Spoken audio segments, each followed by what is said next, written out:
Okay guys, we've looked at a lot of stuff with routers and all kind of router bits and ways of guiding them and everything.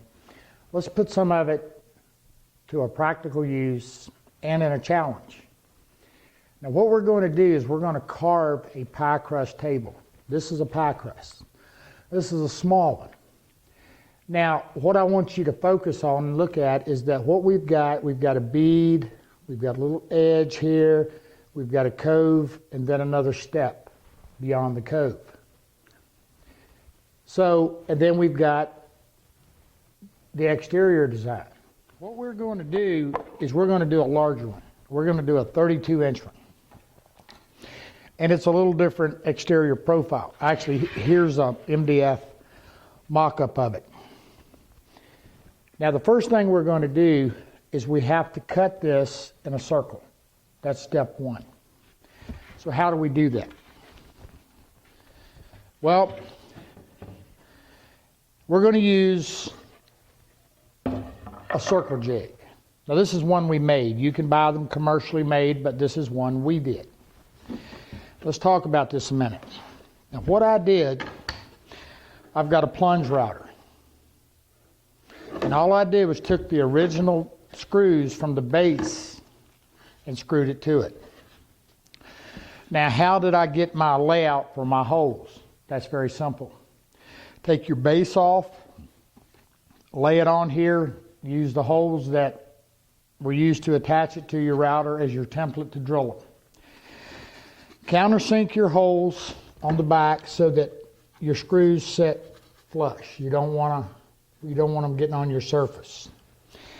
Now, then what I've done, what I have in here is actually a 5/16 upcut spiral bit. Excuse me, down cut.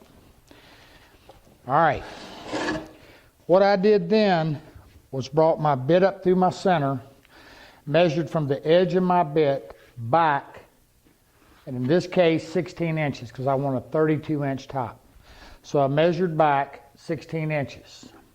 Then at the 16 inches, then I measured across, got my center, and drilled a hole. Now the hole I drilled matches a little small screw that I have. Okay, now this is one to go flush. Now the reason I'm showing it to you this way, when we actually do this pie crust, because we're going to be dishing the center of it out, we could actually just drill it and put a little 1/4-inch hole in it. A little 1/4-inch hole and put a 1/4-inch dowel in it to give us our pivot point. Because later that would be cut away and no problem. But a lot of you are just, this is, you don't want a hole in the bottom of your whatever it is you're cutting. So is there a way to do it without doing that? Well, sure there is. Let's look at it. What I did was I simply took a little small block of wood, drilled a hole in the center, countersunk it so that my screw will go in and set flush. Now what I'm then going to do is I'm going to take some 5-minute epoxy. Now the reason for the 5-minute is that it will hold, and later I can just knock it off with a chisel and sand it, and I have no visible damage to my surface. I find my center to the piece I'm going to be cutting, then I lay it down on here, looking through the hole, find my center, trace around it, put my screw back in, my epoxy, and I glue it down. Now, once I've done that, here's the problem. Because this is higher, I need a rider block. So this little block is the same thickness as that, and it's so that when we go down on top, this will be riding flat and level. We don't want it on an angle. All right. Then what I'm going to do is once it's dry, I set my jig down. I'm going to put a little washer and a little wing nut, just enough so that I can maintain my pivot point. Then we're simply going to take an increment down using the spiral cut bit, and we're just simply going to cut a circle. Pretty simple. But before I cut this circle, because I'm doing this pie crust, I have to do something else. Now we're going to be using patterns, a series of patterns to make this table. One of the patterns, as you'll see, will be cutting the outside profile. The other patterns, we're going to be stepping them back and using different bits. What we're going to do is we're going to be carving the rim or the lip of it. In order to do that, I need to have some points of reference. So here's what I've got. I simply drew out my circle, okay? Then, from the center point, and I did that by just drawing the diagonal, corner to corner. Then I went and measured my center, drew a line, same thing here. Then I took a little beam compass and drew my circle. Now I'm going to show you that. Well, make sure you get it. I drew this way, and each corner. Then I took my compass, set it in, and I drew a 32-inch circle. Again, 16 inches from this point to this point. Once I had done that, then I'll go back and I start measuring from point to point and marking the center. Then I go to the center point in my measurement and I draw a line. Now on the little table we just looked at, there's 12 different points. It's smaller, so they needed 12 points to widen it out. In this case, it's pretty symmetrical and it's 16. There's 16 pie-shaped wedges drawn on here when we're done. And a little later you'll see why. But I wanted to get that drawn while it's in the square. All right, so what I'm going to do now is mix up some 5-minute epoxy. I'm going to glue this on and we're going to come back and we're going to cut a circle. Time to make this thing round. Now, what I've done is I've got it set up here on this happens to be just a Lazy Susan I use in my finishing, but you can just lay it down and clamp it and walk around it with your router.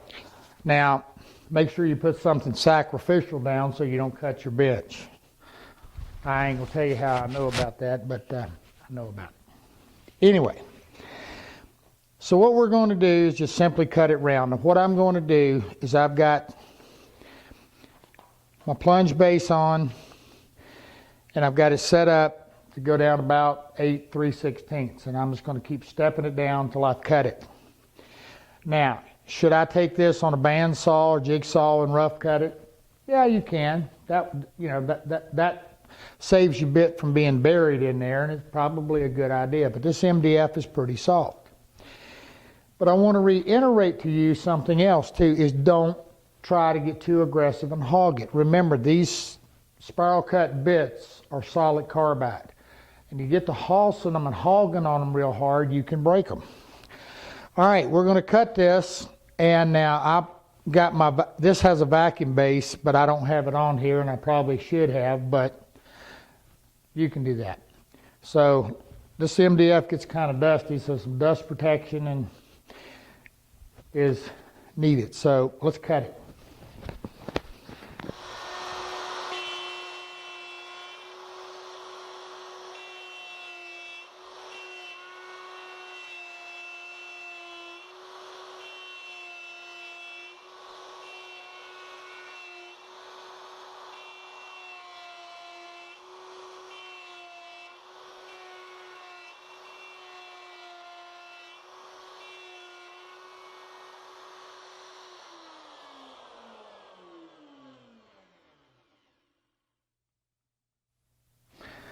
Now all I'm doing is setting this for a little bit more deeper cut.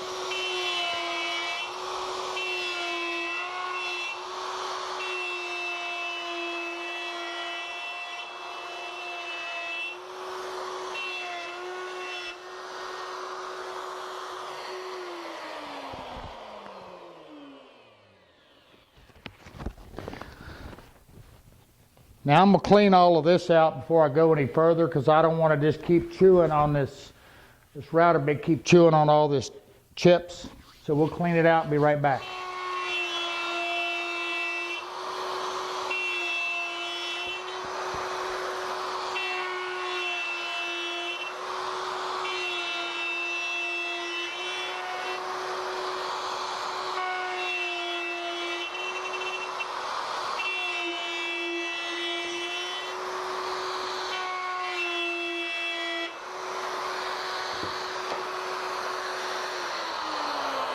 All right, one round tabletop.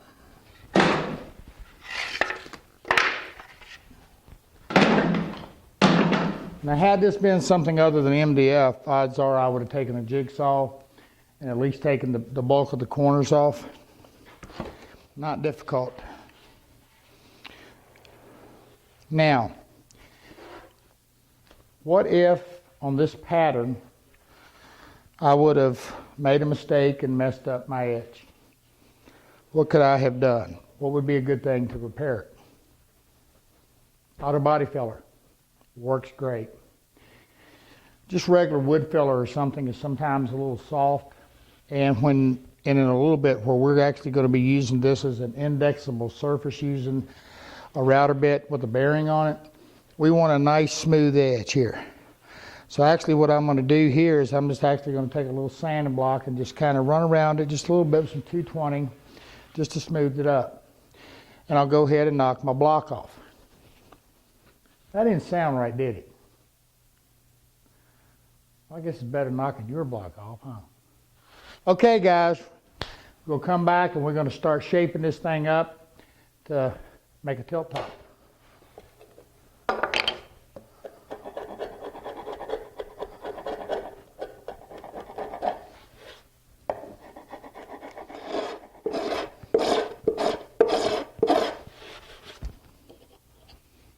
Okay guys, now here's what I've done. Once I chiseled off my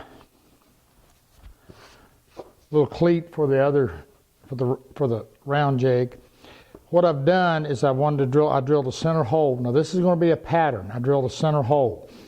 But in the event this was the actual top, which we'll be getting to, what I did here was actually I drilled about a 5/16 depth.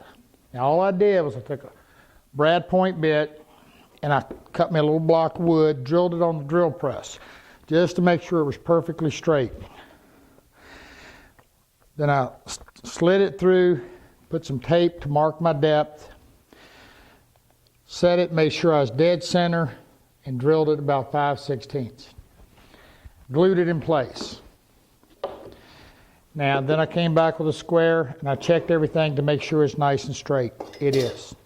Now what we're going to do is this is where we're going to make a pattern to make a pattern. Now what I've got here is a piece of MDF. It's my center point. I'm going to go to the drill press and drill it. It's going to set down over top of this. Then we're going to actually cut the face of this round to match this. Then we're going to use this to lay out our pattern to final shape our MDF. Okay guys, here's where our next step. Now what I did was I took and I cut me a piece of MDF. This is 17 by 18. Found my center point about 1.5 inches from the back and drilled a 1/4 inch hole so that it would go over my pin. Now the critical part of this is that we want to make sure you're extending over the front enough that we can route it smooth. Now I've already taken a bandsaw and just kind of roughed it out so I can pattern cut it. Now the reason for this width will become apparent a little later. But right now all I'm after is getting this set up so that I've got my radius on it. I actually need 4 of them. Now that will become apparent after a bit. Now because this is just MDF and this is just a template, I just put a screw in it to secure it and I can route it. So I'm going to, some of this little bit of all-fall from the top. I'm just going to set it up here so that when I'm routing this, I've got a good area of a steady base right there. Now what I'm going to use to cut this is a plunge router, and I'm going to use a 1/2 inch spiral cut bit with the bearing. Now it's a down cut, it's a down shear.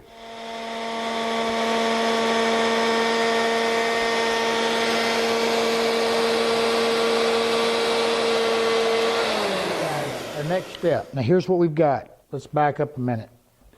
We've got our pattern that we're going to use to make a pattern.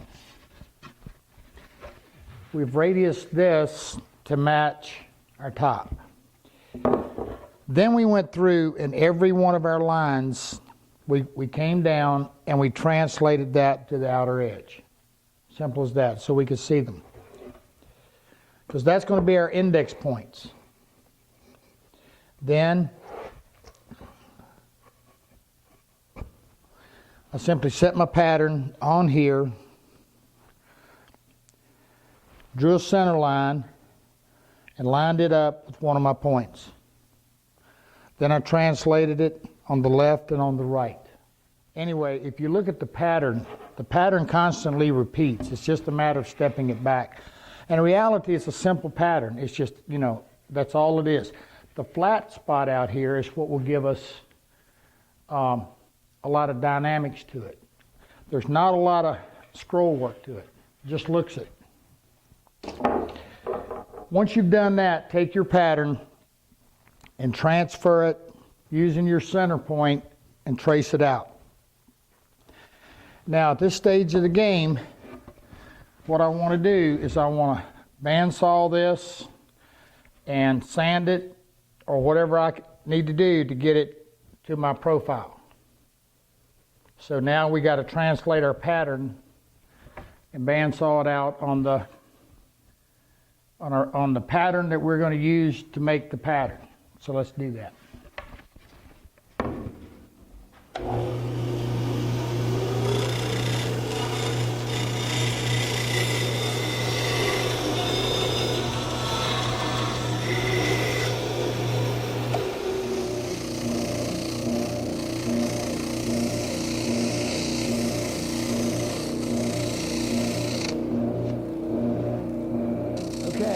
With the pattern shaped, what I've done is I've mounted back onto my template here.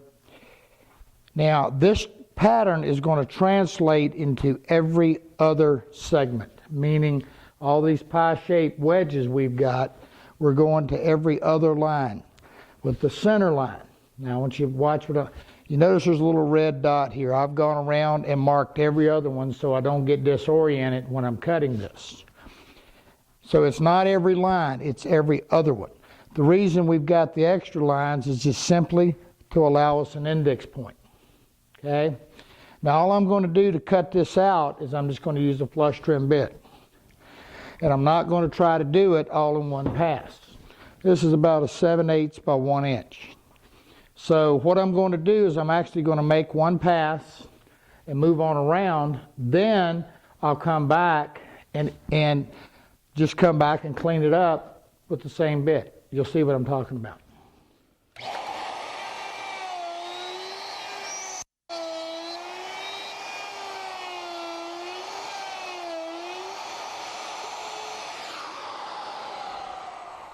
Okay guys, remember I told you we was going to come back and clean this up with the same bit? Well, that's just it. That's exactly what I'm doing. When I made my cuts, you'll notice that I didn't go all the way down. So what? I now have an indexable surface here. I can just rerun it. What we're going to do. Could I have used the bottom bearing spiral cut? Of course. Could I have used a smaller bit than this and not gone down as deep and made a dual pass like we're getting ready to do now? Sure. Again, I'm going to tell you, this is nothing more than a motor with a handle on it. And it's how you guide it and how you control it that's going to give you the result. Let's finish this up and we'll have a pattern cut.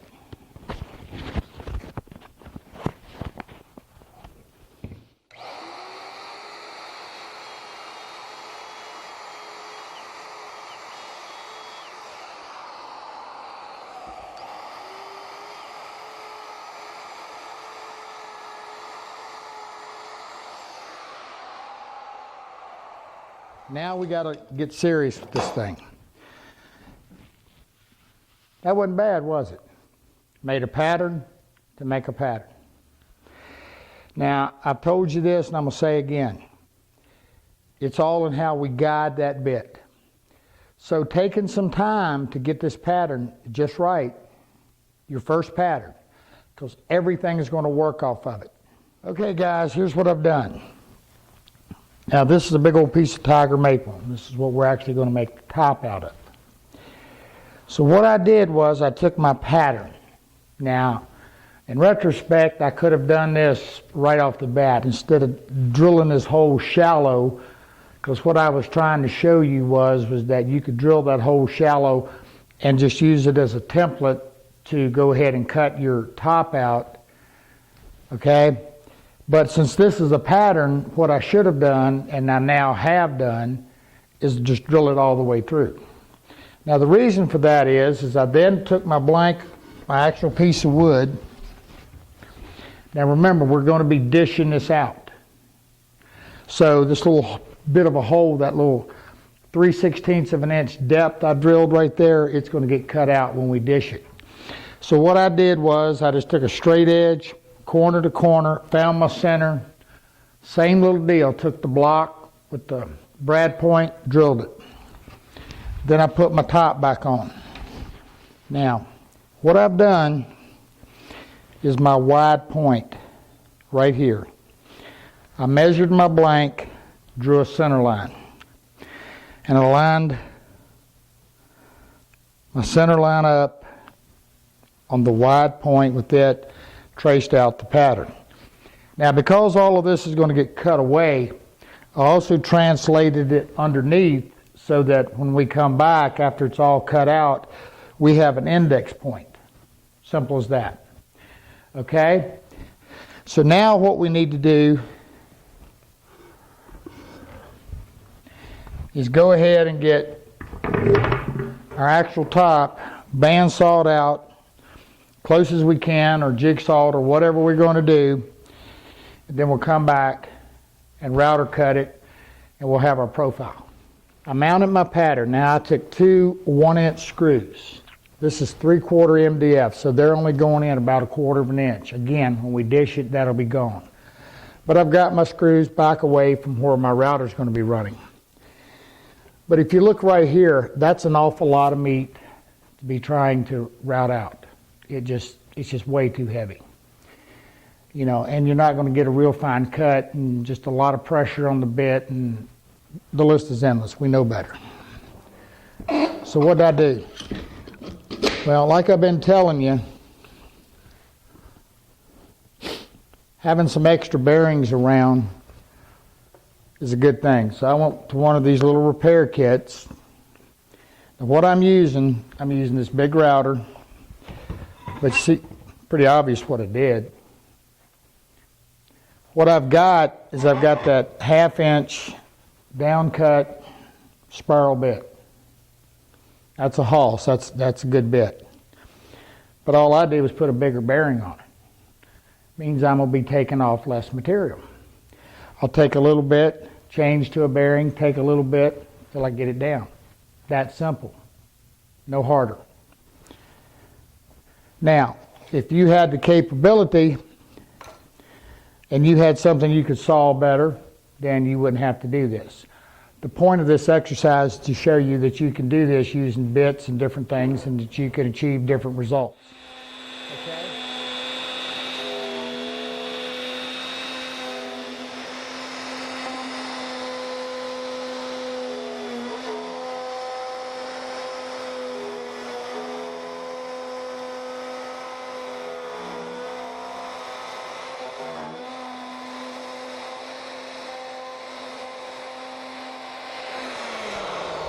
All right, guys, one more bearing change.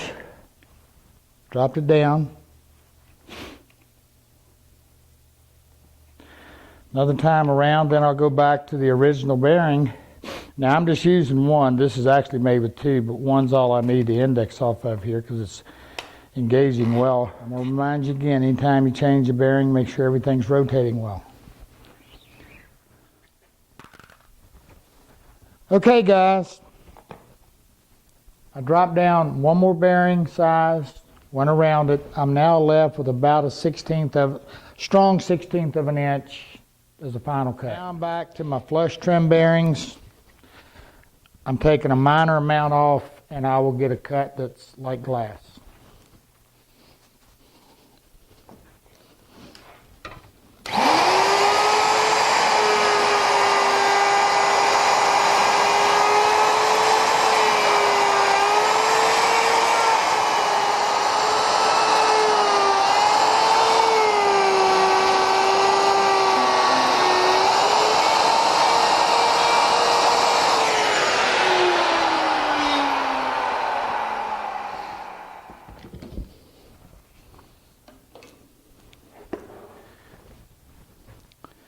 One top, pattern cut.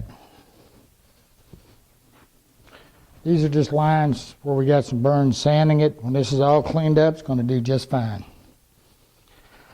Okay, guys. When we come back and look at this, we're going to find out what we're going to do with all them little patterns and how we're going to start carving, because that's next. All right, guys, it's time to start carving this thing. Now, I'm going to tell you up front, I'm not an artist. Believe me. But here's basically what our profile is going to look like. We have a scoop on the bottom, which is actually a thumbnail bit, all right, that we'll do later after we're done. But at the top of it right here, we've got a bead. Then we've got a little step, comes out. Then we've got a cove, and then it steps down, and then it goes out into the tabletop. Now we've got to create each one of these in various degrees of steps. And in order to do that, we're going to have to modify these patterns we've made to guide our bit. And that's where we've done all of this to do what we're getting ready to do now. Now the first thing I'm going to do is I'm just going to take a little 1/4 inch round over, and I'm just going to round over an edge. That's going to give me just a little radius here to start the bead. Okay? So I'm going to do that. Then we're going to look and see what we have to do next.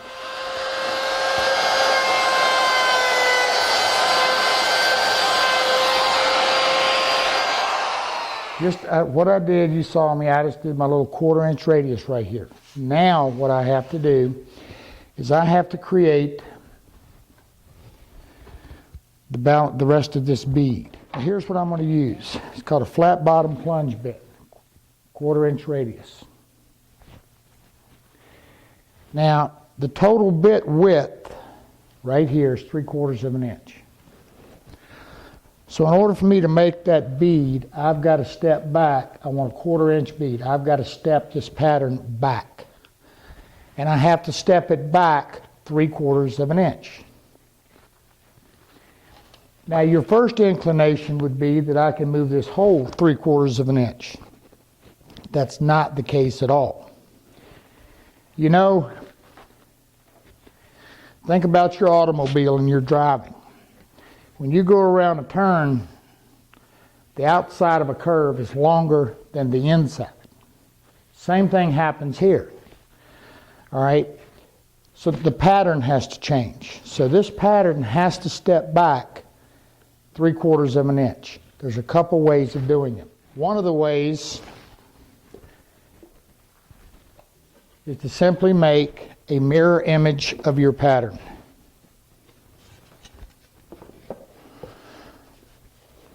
And I'm just going to set this up. You can see we've already been experimenting here to make sure you're right. Set it up above the surface of your thing. Then using anything round meaning a washer, Here's a little fancier one. But what you want is you want the distance from the edge to here to be 3/4 of an inch. Now you can trace it, as we've seen. Don't break your lead.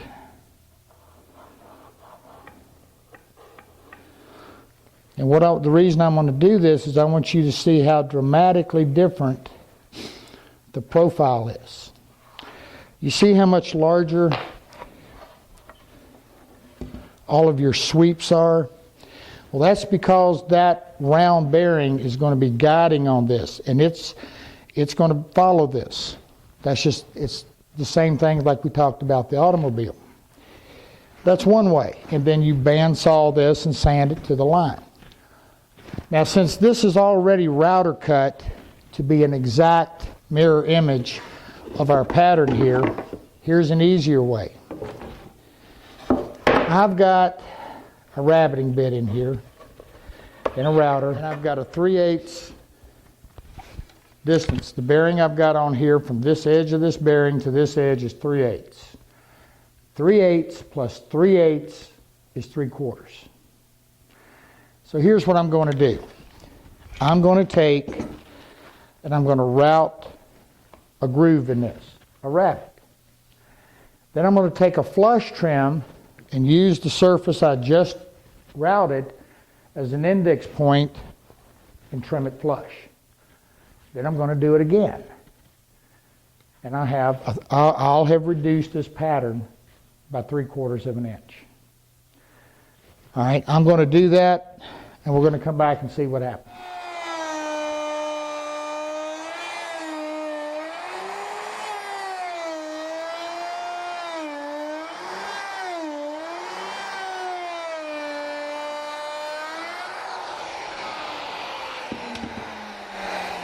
All right, I'm back 3/8 of an inch. I'm going to take it off and come back and do it again.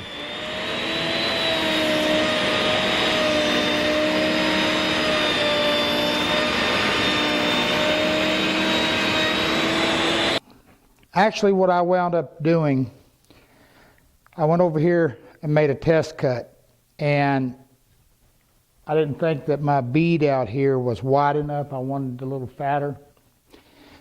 So I took another 1/16 off of this. So I wound up at 13/16. How did I do that? Simply changed my route, changed my bearing until I could, and took another 1/16 off. That's the importance of always having something to test on. Now, once you get it right, then you know what to do with it. You're good. All right. Now, what I'm going to do is I'm actually going to use a fixed base on this. Now, this is a good place for a plunge. What you want to make sure of, though, is if you use a plunge router, that before you start, your bearing is engaging your pattern. Because if it's not, you could just hit anywhere out here. Okay? I mean, you'd be all over the place and tear up your project. Now, here's something I do. I took a Forstner bit, drilled me a hole back away from where I'm going to be cutting. Now, this will all get cut out when I dish it. So, and then I cut a little teeny angle on this, a little radius, so that I can start here and come out. Now, this is in the flat part, or this long part. When we're actually routing it, as we move around, this area right here will wind up over here as we progress, and it'll straighten it all up nice. Not a big deal. But it gives me a place to start my route without my bit being engaged in creating issues. Let's look at it. Now, there's one last thing. This hole also allows me to set my depth. I could set up here and see exactly where my bit's going to be cutting. Now, I'm going to tell you, I am not coming to the top of this. I'm not doing the full radius. I don't want to take a chance on anything chipping out on the top of that maple. I'll scrape that or sand it just a little bit when I'm done.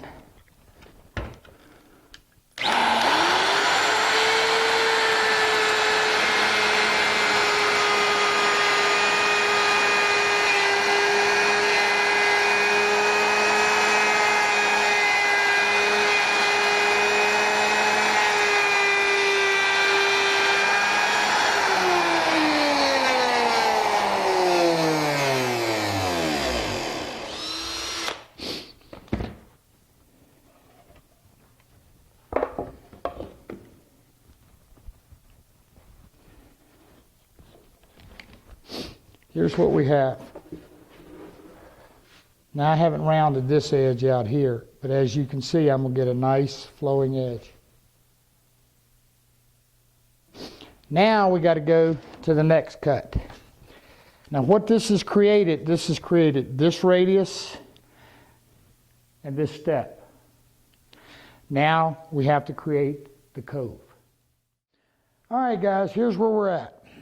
I've been playing, getting my cove set. Now what I've got here, I've got a 3/4 inch cove.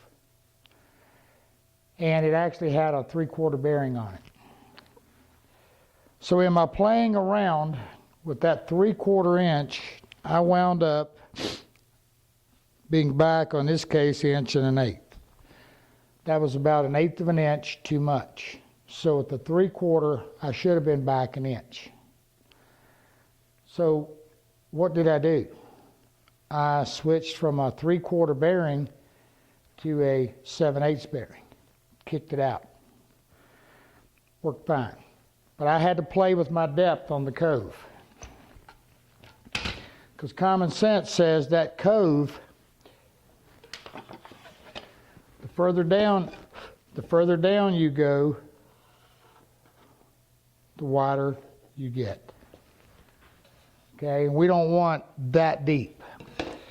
Now, you can also get these in a little 1/2 inch.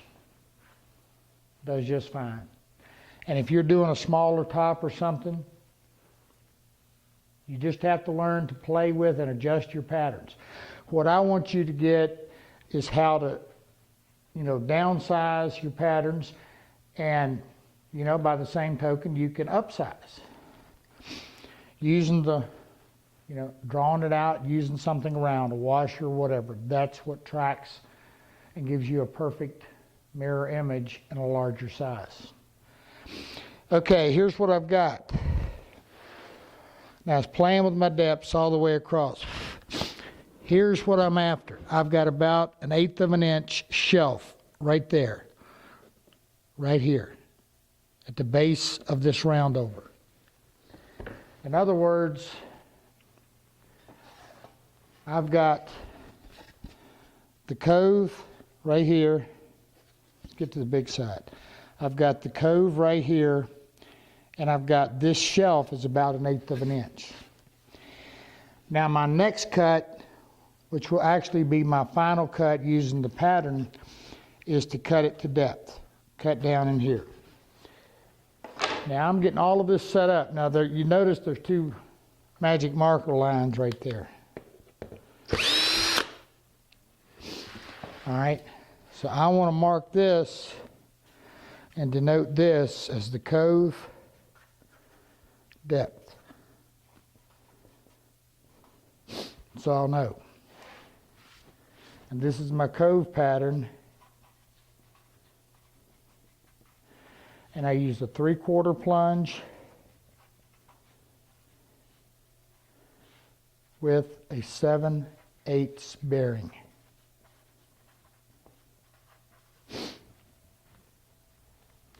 And that will give it to me. Now again, if you're using a 1/2 inch, you're using, a 5/8 cove or whatever, you've got to adjust your pattern. It's that simple. Think about stepping it back.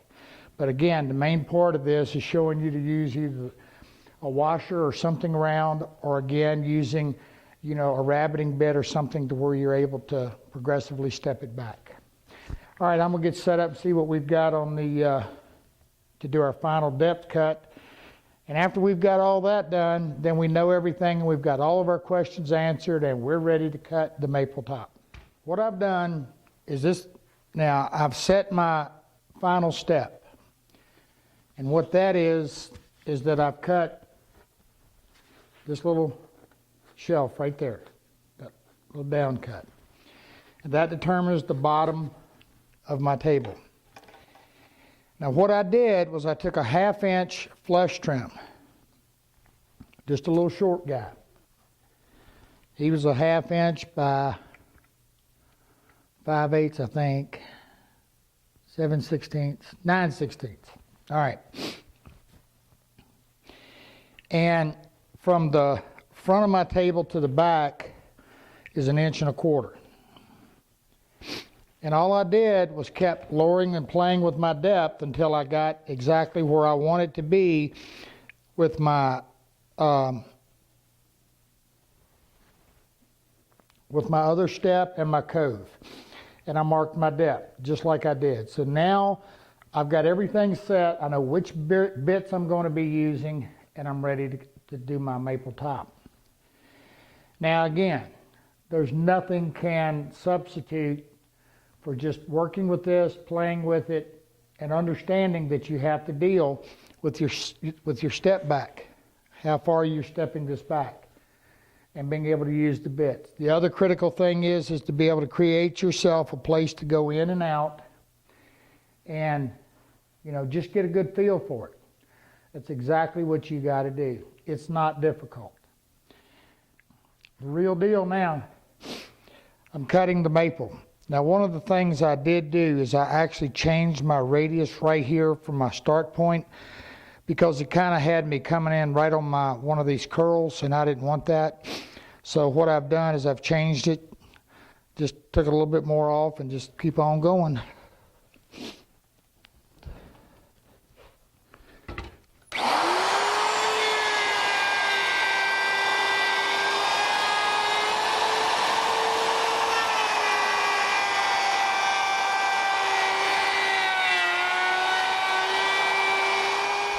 Now I want to show you something.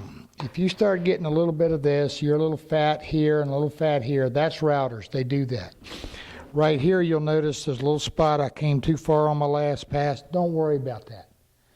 Don't let that bother you, because one of the things we're going to do when this is all said and done is we're going to take some little chisels and just clean up some of the corners a little bit. It doesn't take long to do. All right guys, I'm going to go on around, then I'll go to the second pattern.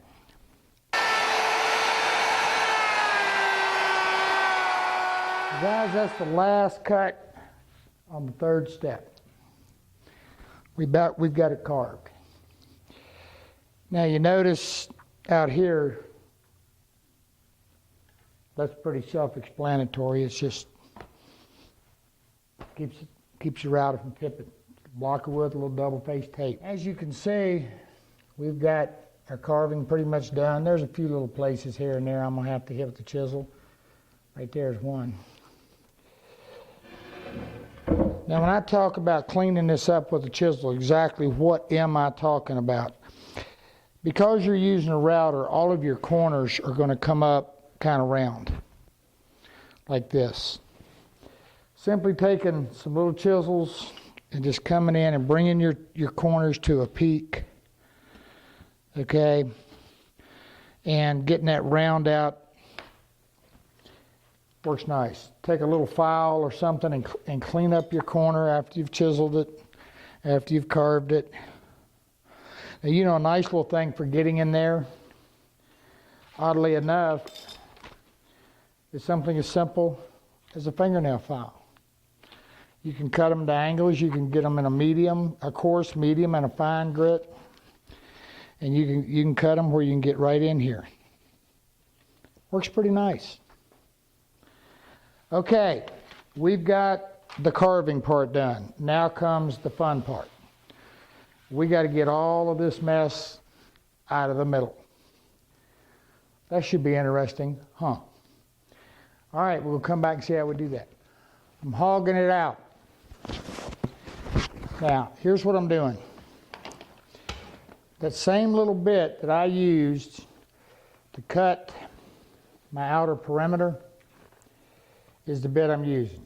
You want something that's got a good, cuts a nice flat bottom. Simple as that. The biggest thing you don't want to do in this is you don't want to hog it.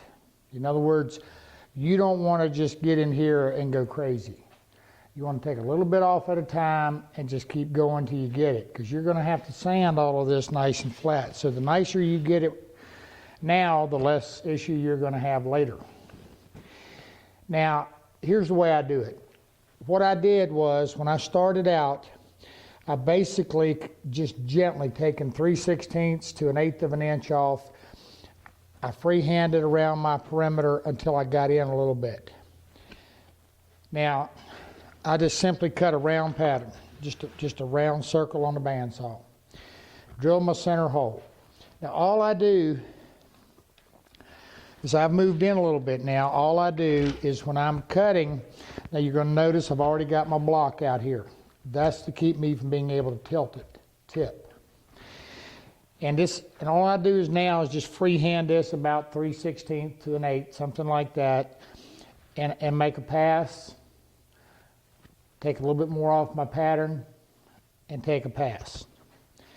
Now, once I get to a point that I'm out of pattern, that's going to put me in here right about here. And so that's going to leave still a pretty good chunk in the middle.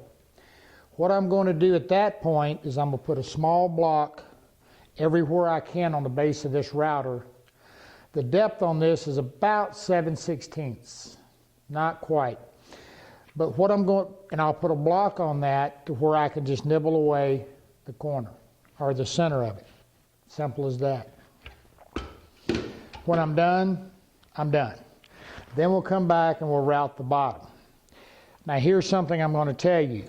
Because you're taking this much meat out of this, one of the things you want to do is, when you're done, is you definitely want to put this in a plastic bag, because or put some cawls on it holding it flat, because these things like to cup, particularly once you've removed this much material from the center.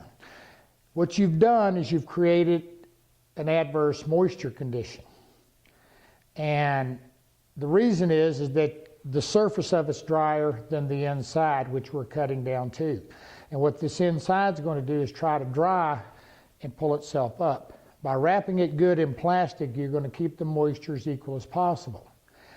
Now, in the final stages, and when this is built, this will have battens that go across the back of it that will hold it straight.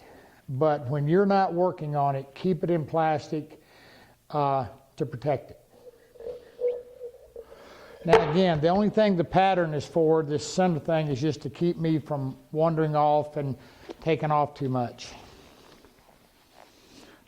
Now, I'm going to remind you, when you start your bit, don't start it against the wood. That's going to kick you back. Start off of the wood.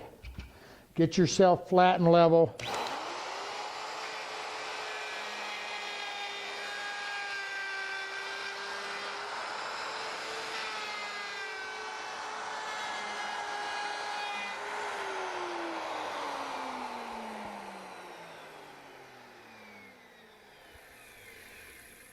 Back to the bandsaw and another pass. Make sure you keep all of this vacuumed out and clean.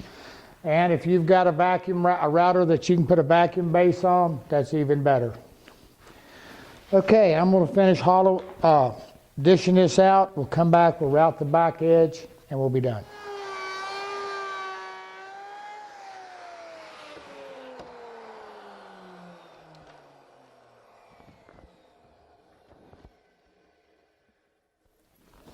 Hey guys, all right, we're working on the other side, the bottom. Now, the bit I'm using is a pretty big, it's what's called a thumbnail bit. Now, you can see this. Now, I'm doing it in a freehand or a handheld. That's a lot of bit for a handheld, I'll be honest.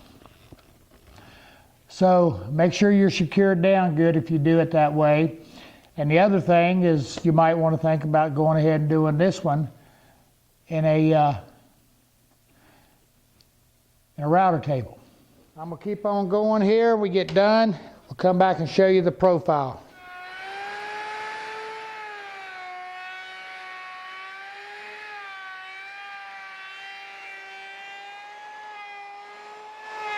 Guys, that's it. And here's my profile.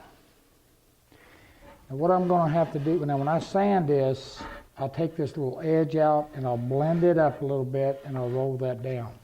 Now there's a size, one size above this thumbnail. On this thicker top I could have probably used, and that would have rolled it over, but it actually rolls pretty fast. Does pretty nice.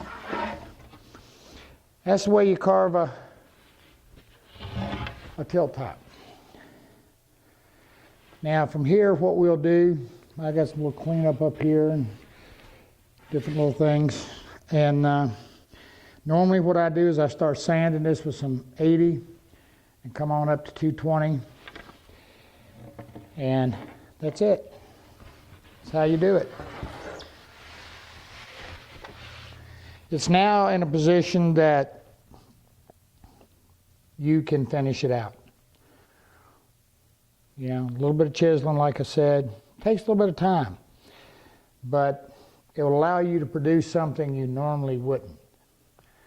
I know a lot of you may not do the actual tilt top itself, and that's quite all right, but I wanted you to get an idea of being able to step those patterns and alter the patterns, and understand that with a router is simply a motor that allows you to hold on. Pie crust. Hope you learned something. Okay guys, it's time to get real serious now.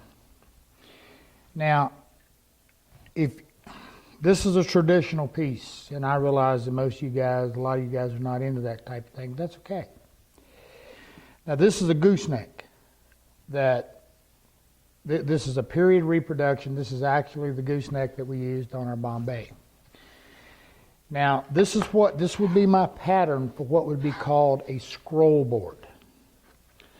Okay, and of course the side is out here, and then you have this molding that runs on here just like this, and then there's a rosette that sits here. Now this one is one I drew from the original and sand it to the profile. So out on my Bombay, of course, this would be the right side, and then reverse it, and this gives me the left side. Okay? But I need to make the molding, the gooseneck. That's the tough part. If you look at this is one that's partially made. And you can see where it's kind of gnawed here on the end a little bit, and you can see where it's kind of gnawed here on this end. So and that's just entering and exiting this thing. And I want to show you how we did it. The toughest part of this molding, okay, is this bead right here.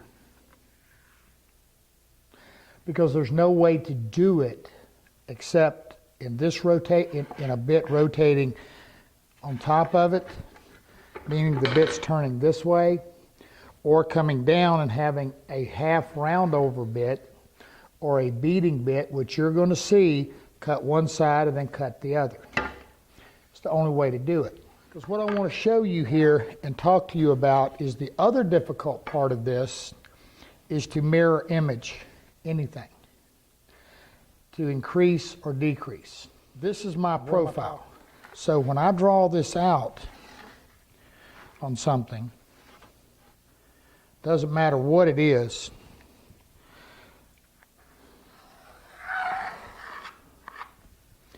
I want to be able to make a pattern like this. That's the same width, but tracking around it. Now there's only one way to do it. And I'm going to show it to you. And that's with a circle. End of story. Now, what I would do with this would be to go to the bandsaw, and I would saw leaving the line on the outside. In other words, I want this portion. right here. This is what I want to keep. This would be my waist, right here. So I would bandsaw this. This is my profile, my top, if you will, because that's what we traced. The molding I need to make is going to have to come down here at a defined width.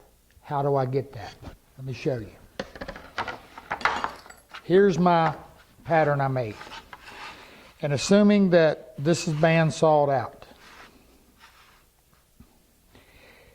I have to have a circle. And the reason for a circle is that a circle will track perfectly.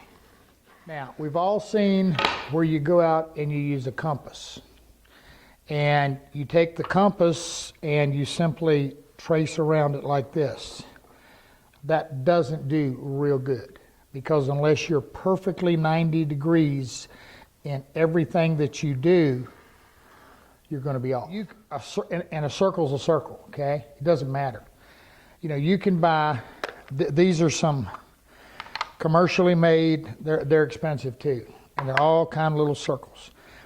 And the thing with a circle is you want to go from your outside edge to the inside.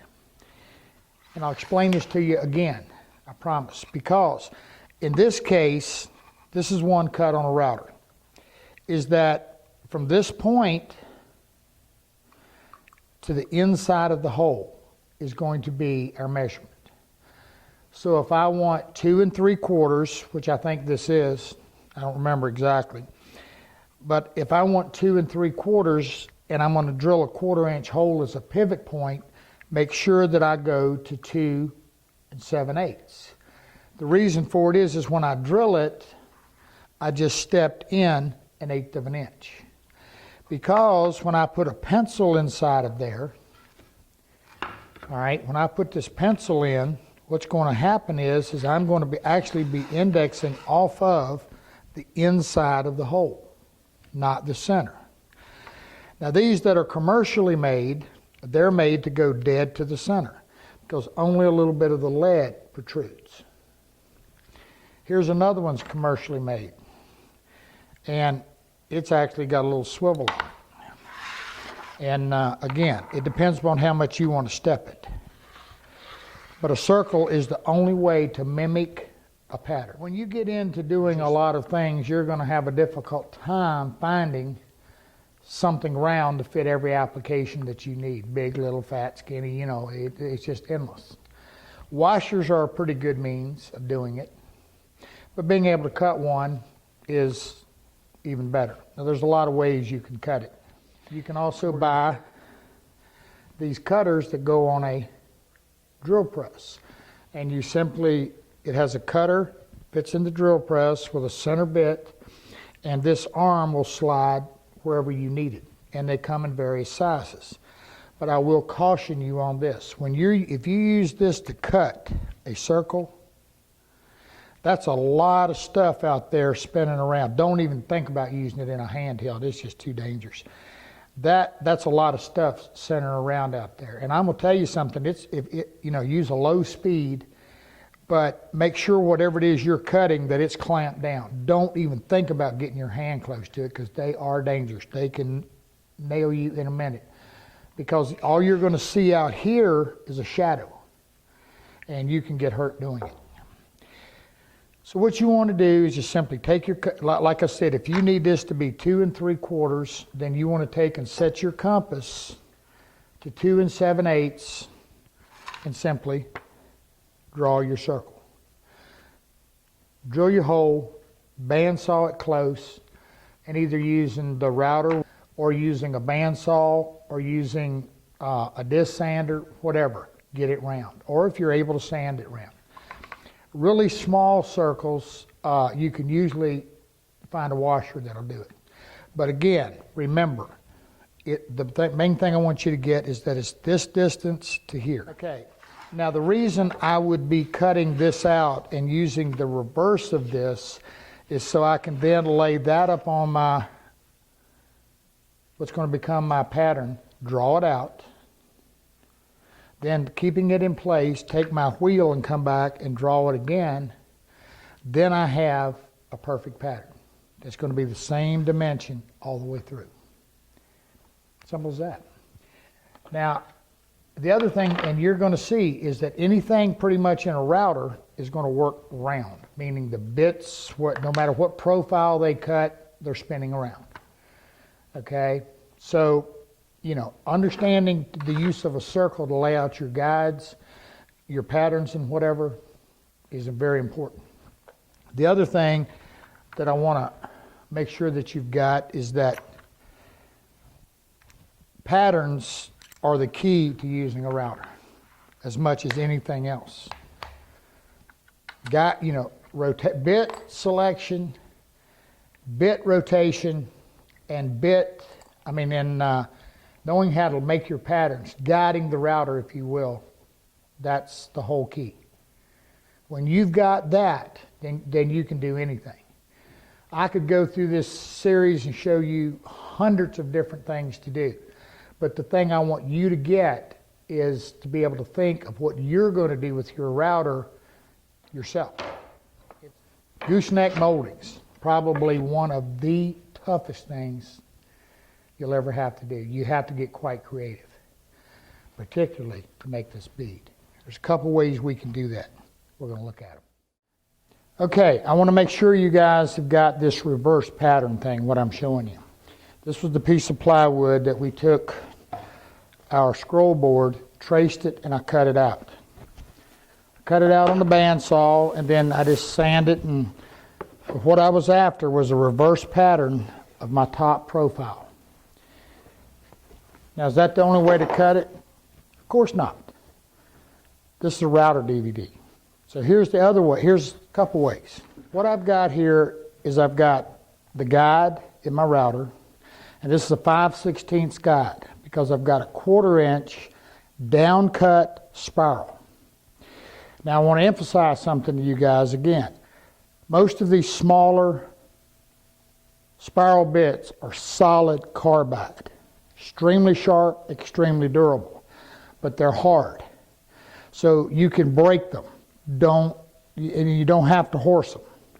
Okay? They last a really long time. They're worth the money. But anyway. Now, you can also do this on a router table if you have a router to insert, or you make something or whatever that will allow you to put a guide in your router table. Same difference. You just turn it upside down. But I do want to emphasize again, in a handheld operation, we want to go left to right, and in a router table, we want to go right to left. Now you understand what's going to happen is this guide is simply going to track right along here. Now this pattern's thicker than normal, okay? I don't remember why that was, but anyway, what I typically like is about a 1/2 inch thick pattern. This is actually 3/4 and 1/4, so you don't need all that. About a half inch MDF makes great patterns, as well as the little 1/4. Now, one of the things I want to emphasize is that I'm using 1/4 inch foam core plywood. It's pretty easy stuff to cut.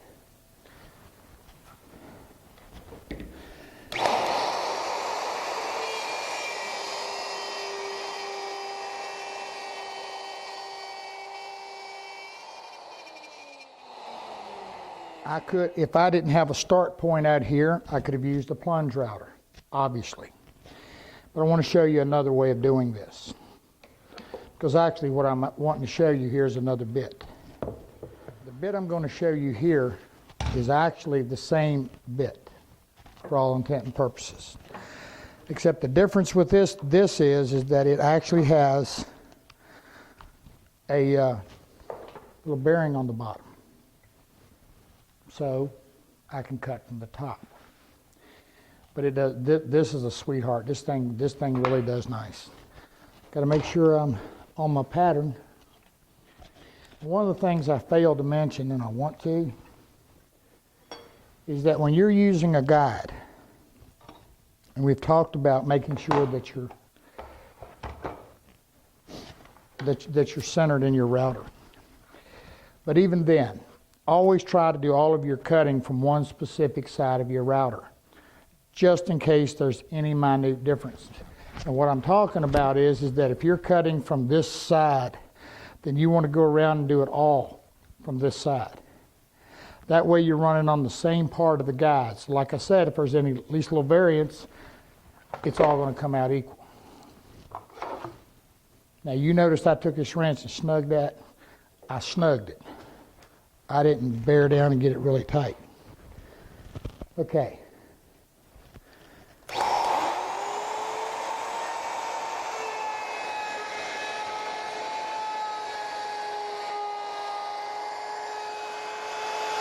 got a little cleanup right there, and what I'm going to get is a reverse image. So I clean that off. So there's two ways of doing it. Now here's the other thing, and we're going to talk about this all. We're going to use it a lot throughout this. Is double face tape. It's excellent. Now I see a lot of guys get carpet tape. I've never had real good luck. I like a good thin double face tape. And if you look around for the turners, a lot of it's called double face tape for turning, because something turning it's pretty stout stuff. Now you ain't got to cover the whole back, but make sure you're on there snug. And that works good too. Okay, now that we have our pattern, which is mirror imaging this. Now I want to show you, I want to mention this to you also. If you're doing a gooseneck, anytime you're doing it, I don't care how you're doing it, is always make sure that you have a lot of straight left. Meaning this, when you design it, make sure there's a point here that it comes straight. Now the reason you want a lot of extra out here is, of course, starting and stopping with the routers, one. But the other thing is that you have to have something to index off of in order to cut your miters. So don't let this sweep come way down here and get real crazy on you. You want it to end in a straight point or straight area. Because once you do that and you go to set this molding up to make your cut, you're going to actually wind up setting this on a chop saw, table saw, miter gauge, ever how you do it. You want this straight area in order to set it up, clamp it in place, because you know how many shots you get to miter this? That's how many. So make sure you've got that. Now I just told you one, right? I told you something wasn't true. Because I see that all the time, saying you only got one shot. If you make a pattern, you can tack it or glue it and actually make a little pleat on the back that you can actually attach this to your molding when it's done, because this is an exact reverse image. Okay? And you can actually use this to clamp it to a miter saw or whatever the case to make your cuts, in case you don't get it right on the first time. But that's another story in another day. Okay, we now have our reverse image pattern. Now, I was showing you the circle. I just want to really, really make sure you guys have got this. In order for me to get the exact pattern that I want, now you notice this end right here compared to this one. I'm not too overly worried about this where it's hooking over. Right here, I'm not worried about having all of that, because actually this molding is going to get cut off about right there. But I do want it to extend beyond. So the only thing I have to do in order to get my image, or to mirror image this, draw it, then using my wheel,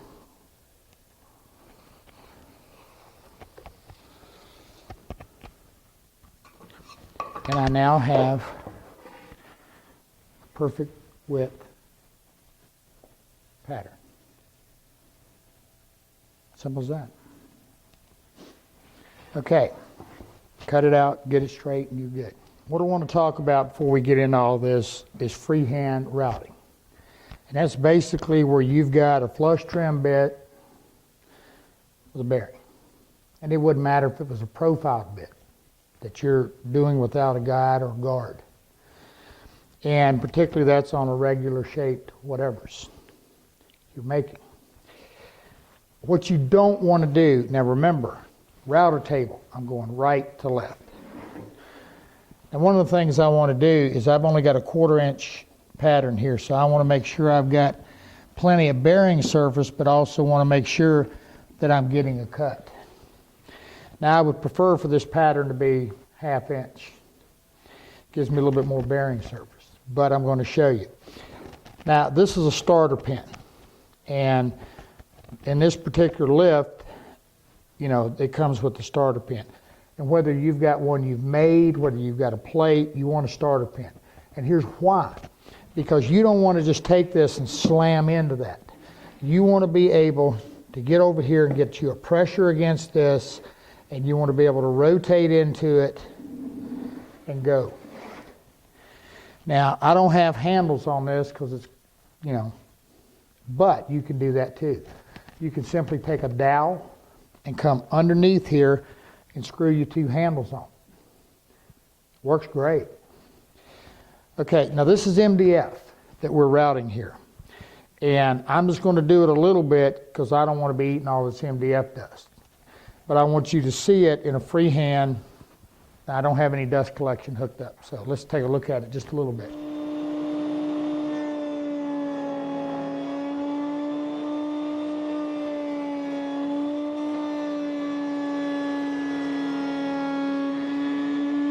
That, for the most part, is simply how you handle that. Now, you know, obviously with the raised panels and whatever, you've already seen that, but that's a whole, you know, go slow and go easy. Now, whether you make one or whether you, as in this case, I got one. This is one that comes down and gives you a guard.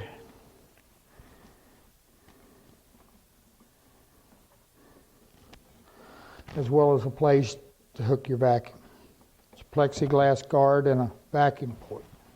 Works nice.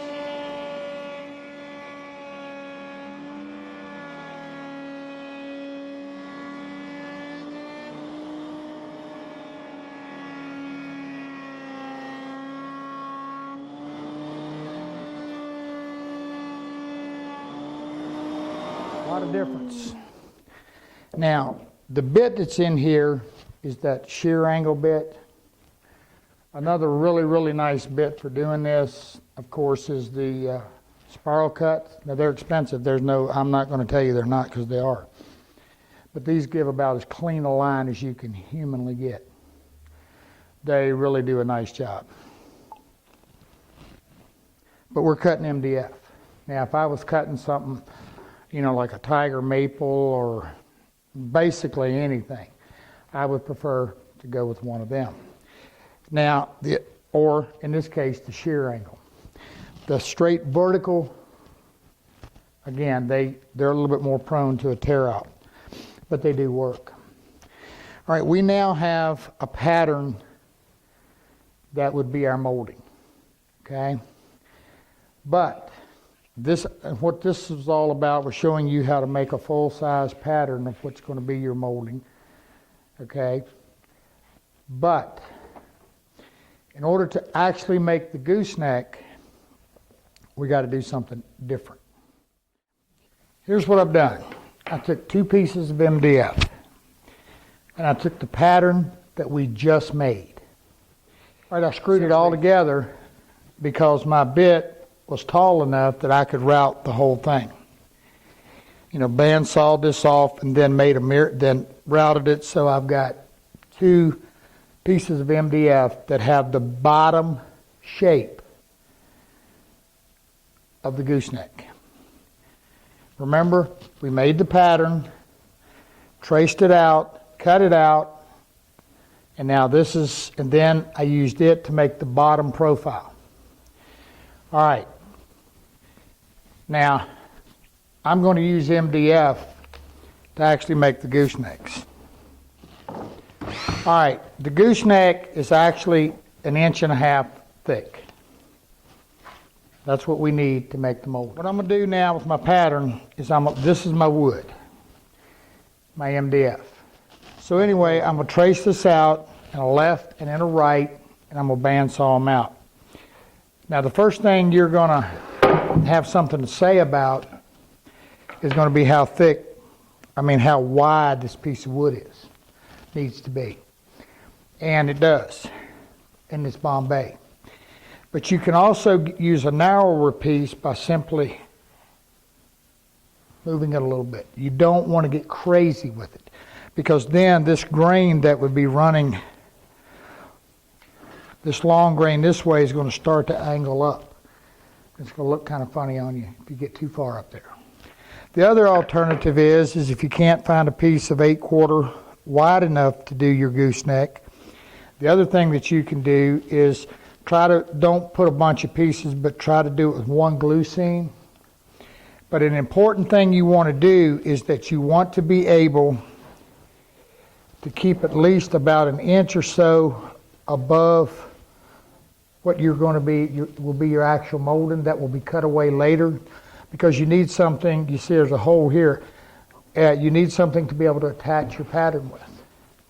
Because once this pattern goes on, it doesn't come off until the gooseneck is completed. All right, guys, time to get down to the nitty-gritty on this thing. Now, again, what we've got here is using that same bit. We fleshed all of this up. Top piece is our pattern, bottom piece is our wood. All right, here's a profile of what we're going to be doing. Right here. Now, if you look, we're taking off a lot of material in here. From here, there's a lot of material to come out of here. So this isn't something we're going to be doing in a real quick pass. I hope you understand that. And this isn't something that you do without thinking about. And the best suggestion I can give you is to do exactly what we're doing here. When I did all the ones for the Bombay, those Bombays we did, I had one set up with made out of MDF, and I checked and verified every setting as I went on my routers. Because what we're going to be doing is we're going to be stepping back. And the way we're going to do that is we're going to be using a rabbiting bit. Now you can buy these in sets, and what they come with is a whole variety of bearings. And the bearings, I can set this up to where I'm only taking a 1/16 of an inch step, and you'll see that in a second. In this case, I'm set up for about an 1/8, but I'm using MDF. If you're using a real gnarly wood or something like that, a high figured wood, 1/16 isn't going to be a bad thing at all. And we're in the router table here. The bit I have here, this is 1.5 inch box core. That's a big bit. Make no mistake about it. And I've got a bearing. They normally don't come with bearings, so I put a bearing on this that makes it a flush. Okay? And like I said, this is just a regular 1/2 inch rabbiting bit, and you're going to see this used a lot. And they're really nice for stepping back patterns. Now, the other thing I'm going to tell you is that this and the pie crust that we did, I selected these two because they're probably two of the toughest things you'll ever encounter. And you get this down, everything else is downhill for you. So this is one of those things I wasn't going to, we've got it in there, but I wanted to give you some tough stuff.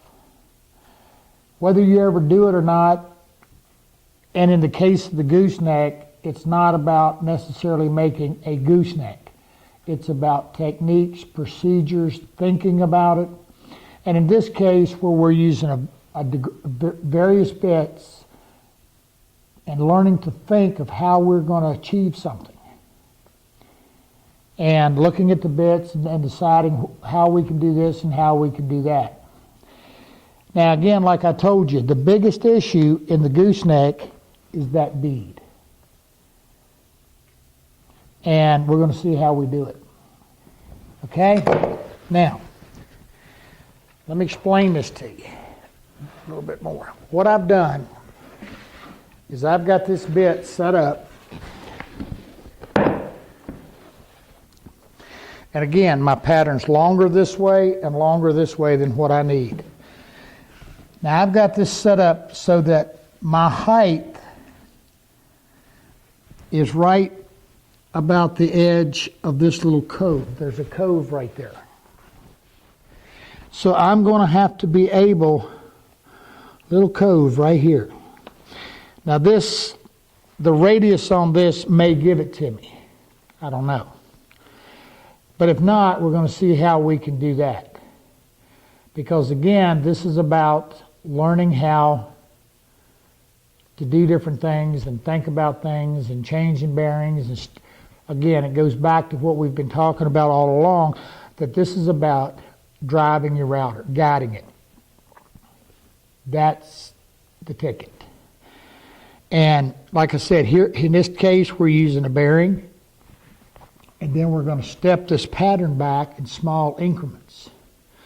And we're going to be stepping down from this, taking off varying degree amounts to form and shape this profile.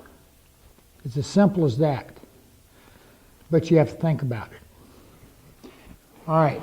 Now, since I'm using MDF, make sure you've got either some good dust protection, good dust control, or a mask or something, and you want to do that with anything. But here's what we're going to do.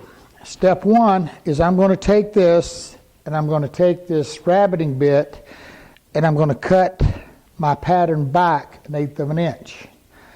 Then I'm going to invert these, and I'm going to use this to actually take off the wood.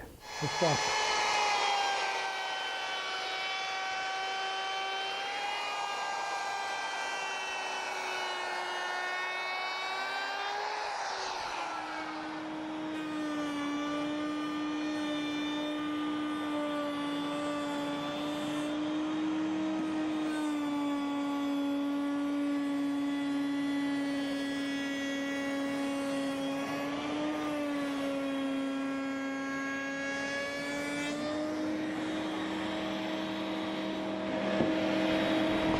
All right, what happened?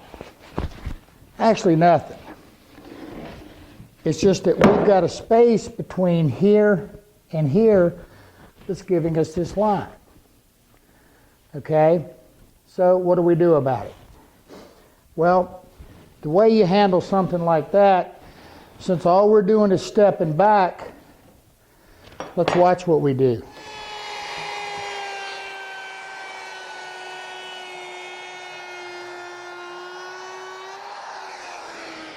You simply step down and take it out.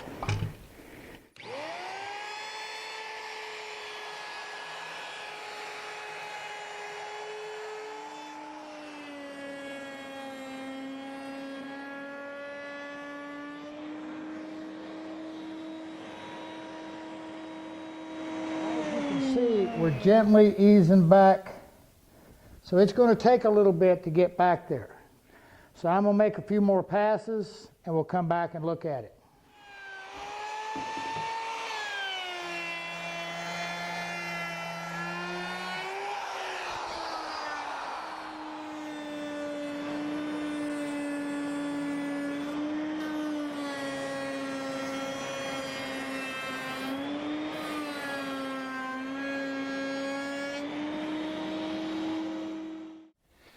All right, guys. I'm making a mess here, but ain't the first time. Now I'll show you what I got. I'm about three passes in. Now what I got here, if you look at my cove, I actually had to raise my bit a little bit and just got the cove part. There's actually a little step right here that you're probably not seeing, and then the bead. Right here is that step. Now, what we've actually got is basically this part right there and a shear wall. So what we're going to do is we're actually going to lower this bit now and come and start easing back to where we come back across where the top of this bead will be. Not real difficult. And that's where having these patterns drawn on here really, really help.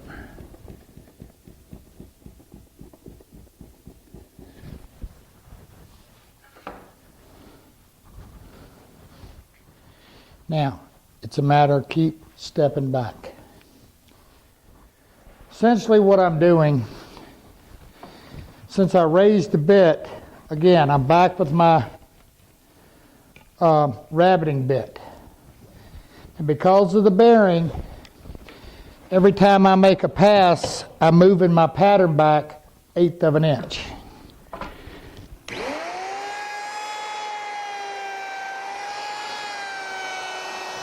Okay. Now, because I raised the bit, I'm also having to drop my rabbiting bit down to compensate for this gap. Just like we did initially, I'm just having to drop a little further than I was.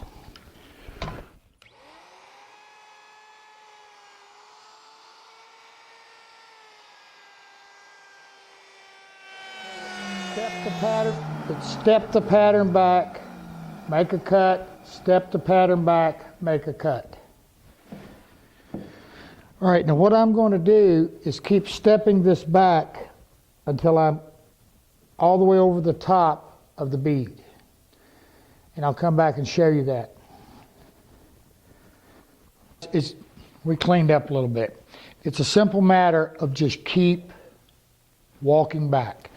But the thing you want to pay attention to is that where your profile is that I've now elevated the bit a little bit so that I can come across the top. Now once I've gotten back in here, then I'll lower my bit and I'm going to get as much as I can. Now this is a combination of using a router and hand tools. You're not going to get this thing perfect with the router.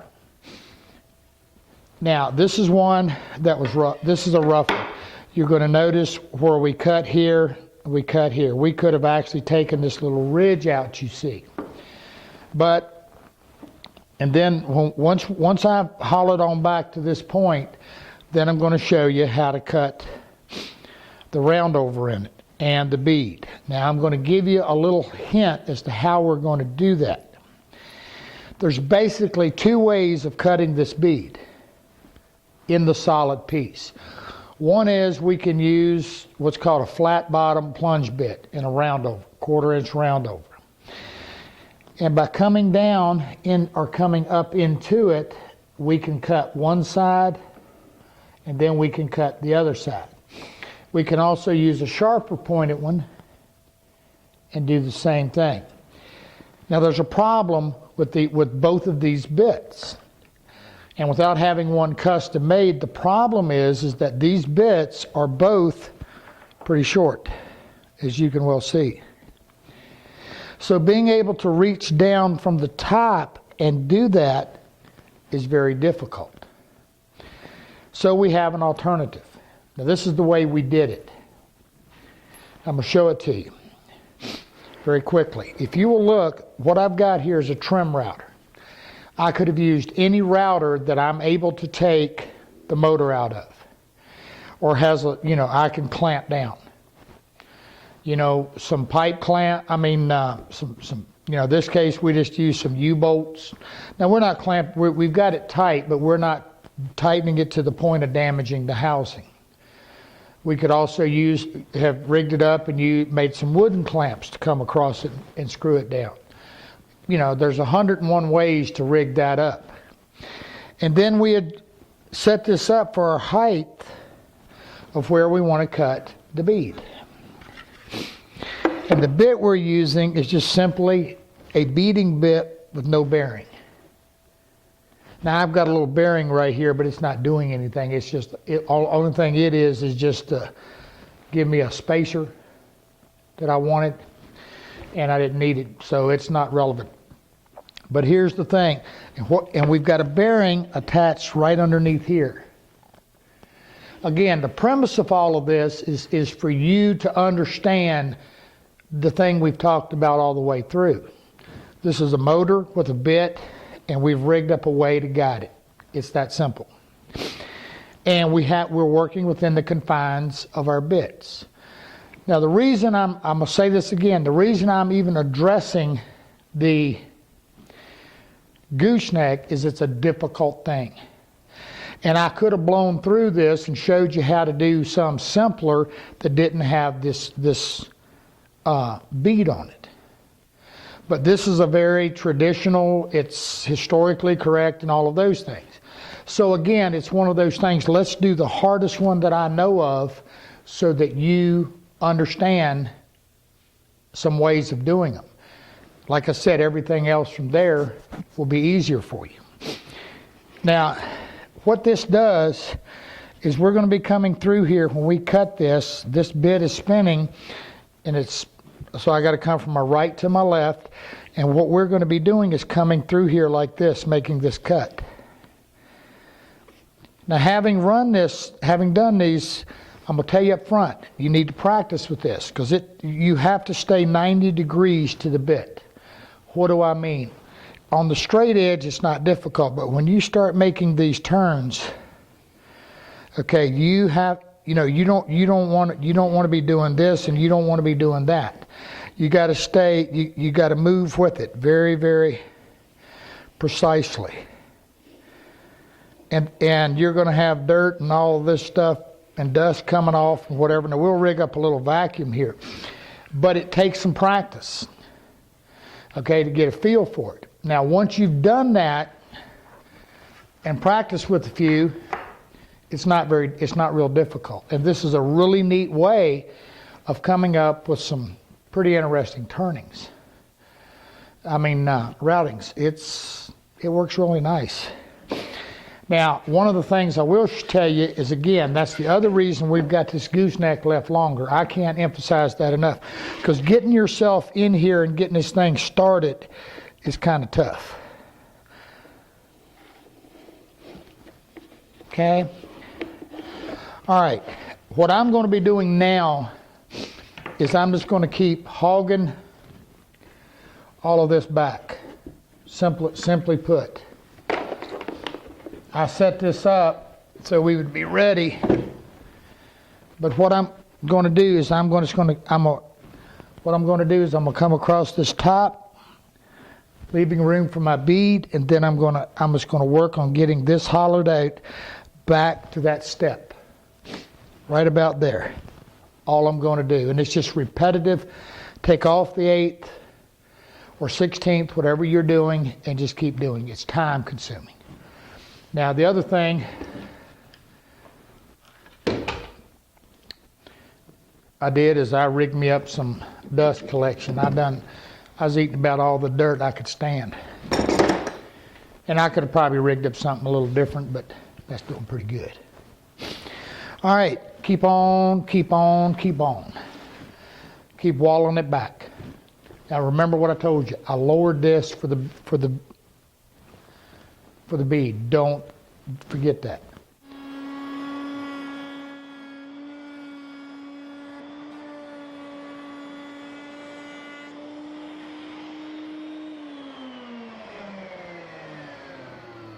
All right, guys, here's where we're at.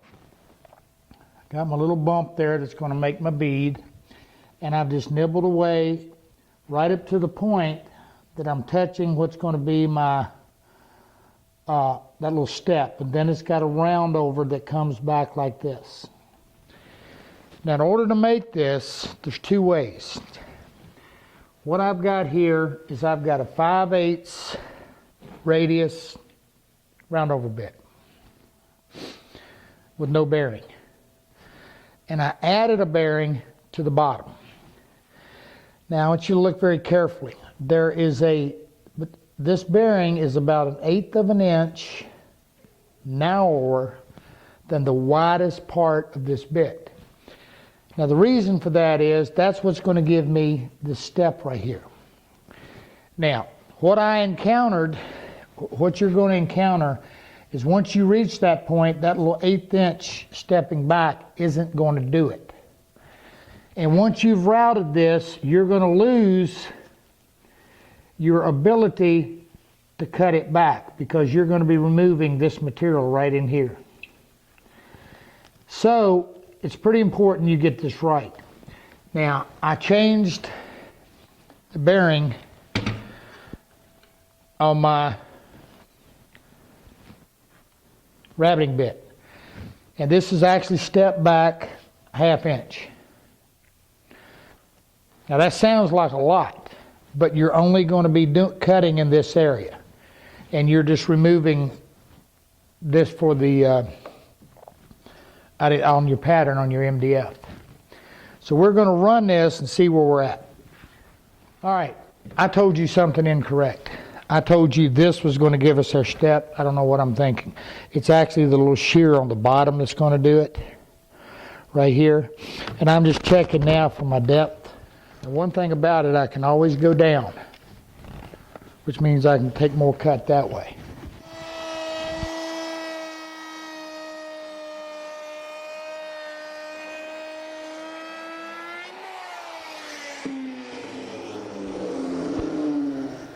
All right, if you notice, I need a little bit more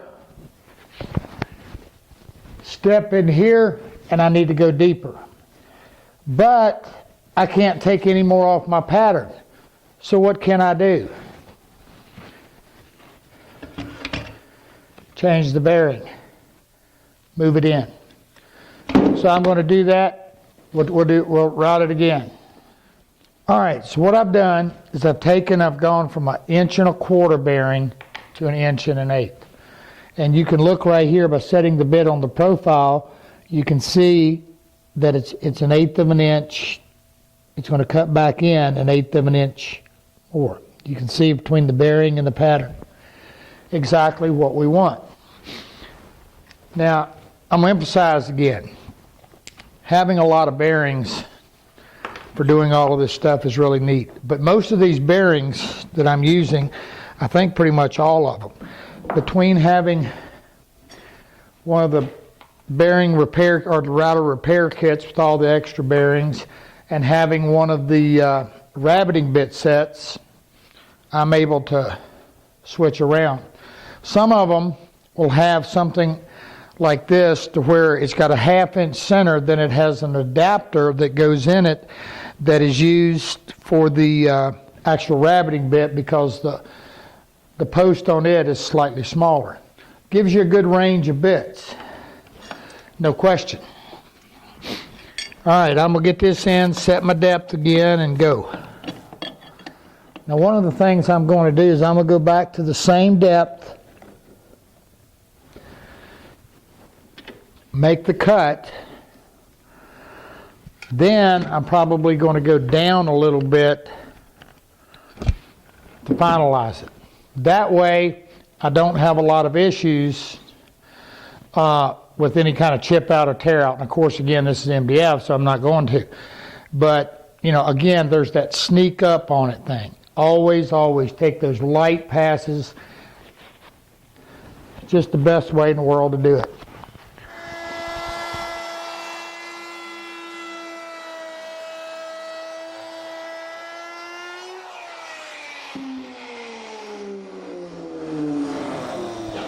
Now you can see I'm getting my step.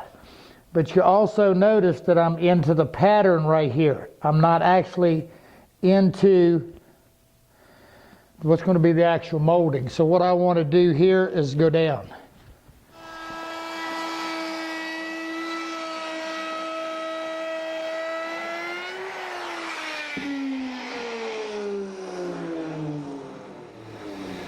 Now, I'm right at the top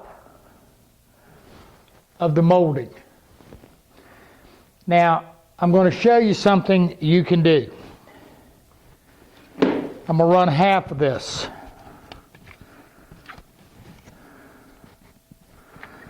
I'm moving it down about another 1/16 of an inch.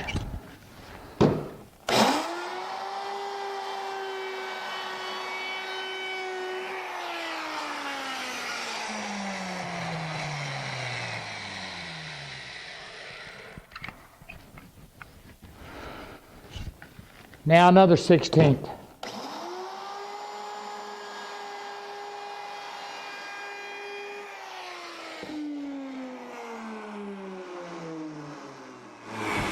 All right, now,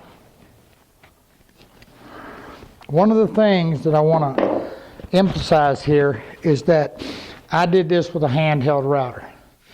And out here, you get a little topsy-turvy, if you will. I think that's the right word. You can, so to do this in a router table is really a good idea. But I wanted to show you, and you see the cut coming around. Okay? What I wanted to show you is, and I should have gone down further here, but, because you can see where I stopped, I could have kept going and actually cut a ledge right here if I wanted this molding even bigger, and then come back about 1/4 of an inch and cut it here, having dropped this about 1/8, and I give another dimension to the molding. Beautiful. Now we have to cut. Now I want you to notice I get the little wigglies and whatever up here, but remember all of that's going to get cut off. Okay, now this would now be ready. Whichever way you go, you would bandsaw this. But we don't want to do that just yet. We want to get our cove in here redefined, and we want to get our bead in here. So we're going to come back, and that's what we're going to do. Okay, by incrementing down a little bit, I'm right at the top of my pattern, of my what will be my molding. And in the original one, that's pretty much where it stopped. It just rolled over. That was it. But I'm going to show you how to get another dimension to it that I really like. I'm actually going to drop this another 1/8 of an inch. Now the reason I'm going to do that, and I got to be careful here now to make sure I'm not running out of pattern. I got good bearing surface, I do. The reason I'm going to do that is I'm actually going to wind up putting a little teeny notch right here. You'll see.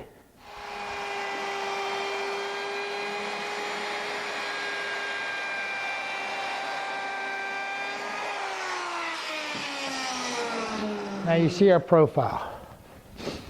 We've got our cove. We've got our step here. Now like I said in the original, this just rolled right on up. But I really like this little step in there. And when I cut this, if I cut this back about 1/4 of an inch, it gives another step in there, and it's really neat. I'm going to show you this. Remember, we've talked a lot about circles.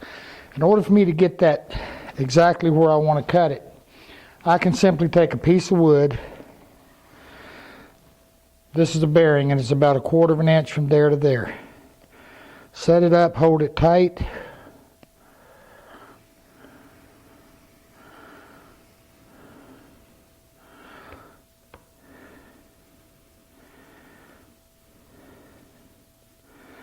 Move around it, and then no need me drawing it on, and it'll lay it out for you.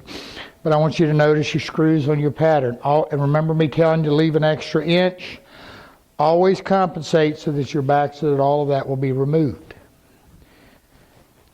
All right, now we want to define this cove, and we want to do our bead. Hey guys, the cove.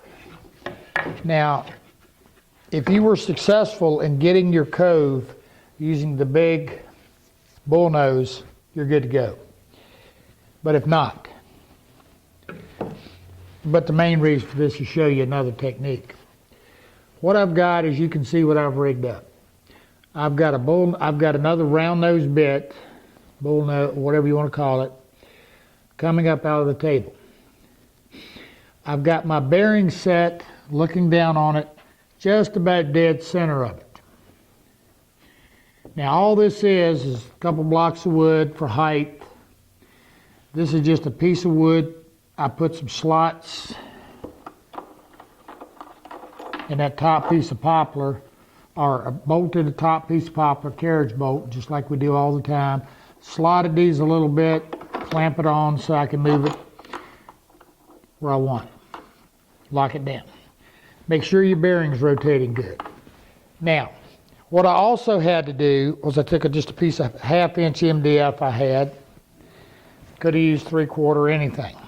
And I could have just had a piece out here and double face taped it, but this is a full one. It's whatever you want to do. Because I wanted to create plenty of bearing surface. As you can see, right here is the actual molding. And I wouldn't have had anything to run off of. I could have set the bearing down lower, but then I'm getting really close to the top of this bit, and I really didn't want to do that. So I'm just, again, it's back to the same thing. We're just creating something to drive it. But here's the thing, and this is a neat this works really well, but here again, here's the thing. You've got to be able to stay 90 degrees to what you're doing. In other words, you want to come this way, and you don't want to be off. You want to try to keep this area always 90 degrees. Now I'm going to show you a neat way of doing that. All right, all I'm going to do is I'm taking a small square, and I'm just setting myself reference points. This is 90 degrees to any point I want to be. Now what I'll do is when I'm running is I'm going to be watching. I'm going to be watching because this is where I want to be. I want to be, envision a center line here, and I want to keep that as straight as I can as I come around. Works neat. Just kind of a good reference, something to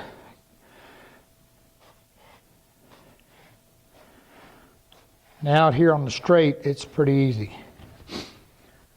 All right, I've got my height set on my bit. Let's give it a shot and see what we get.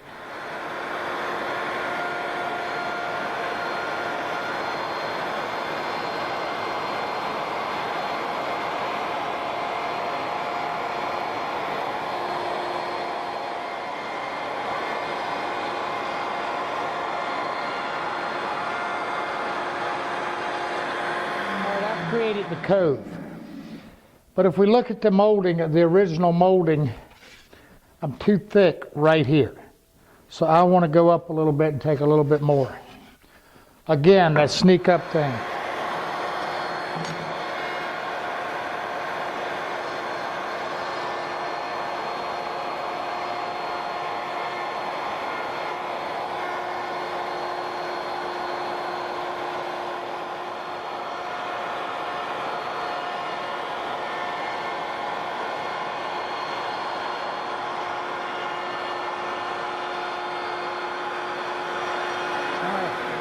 One cove. Now, what I'm going to do, because I showed you earlier, gave you a little taste of how we're going to do this bead. Those reference lines really help. So here's what I'm going to do. Again, this straight part's pretty easy. So what I'm going to do is I'm just going to simply transfer some over. See, all I'm doing is just giving me some lines to reference off of.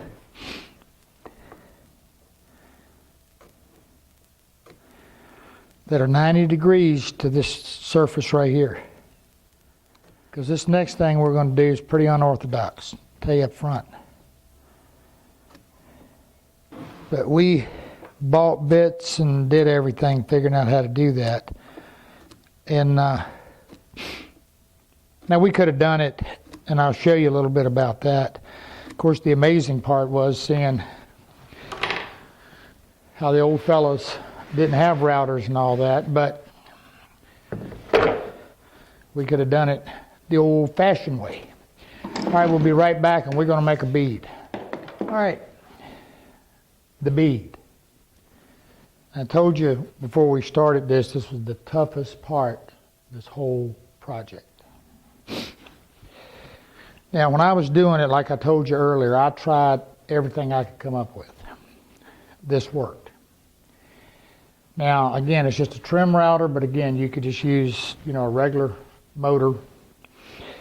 And you can't, right here, you can see we removed all of it had to tear it off. We had a shroud over this with some plexiglass right here so we could see what we were doing, but to give us some protection. But if I do that, you're not going to see it. And I want you to. So I'm going to tell you again, make sure you put some type of dust protection and a shroud over this, that in the event a bit would come loose or something happen, you're protected. Okay, now the object of this is exactly the same thing that we did here, except it's in reverse. Now, you see the little bearing under here. You've got to rig this up to where you've got your depth set, meaning this way. Okay? Now, I'm also going to tell you this, okay? We made 2 of these. And the reason we made 2 of them is that where we could turn this around, because trying to start in this curve is extremely difficult. I've got the other one over here. I didn't finish routing it all, but you'll get the point. You can do it, but it's a little difficult. It's difficult. Can you get in here good, Ed? It's difficult getting this point right here lined up. And again, that's all the more reason to make this larger, longer. So you've got a start and stop point. So to be able to do it and start it in the straight is easier. Okay.